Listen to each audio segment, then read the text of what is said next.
الفيديو ده لكل واحد مكتئب متشائم ما عندوش امل. لو انت متفائل ما تتفرجش على الفيديو ده مش ليك. خلي بالك، النار ما حرقتش سيدنا ابراهيم، السكينة ما دبحتش سيدنا اسماعيل،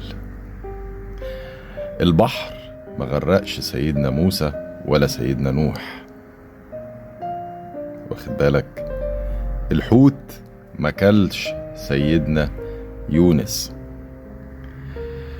لو خدت بالك هتلاقي ان كل اسباب الحياة دي وكل ظروف الحياة خاضعة لربنا سبحانه وتعالى. وبالتالي اي ظرف صعب انت فيه يا عم المتشائم، ربنا بايده يغيره لك، زي ما غير النار وغير المية وغير السكينة وغير حاجات كتير. قادر يغير الظروف اللي انت فيها مهما كانت والاسباب اللي انت فيها مهما كانت. كل المطلوب منك تخلي املك في ربنا، لان ربنا بيغير الحاجة بكن فيكون. صباح السعادة.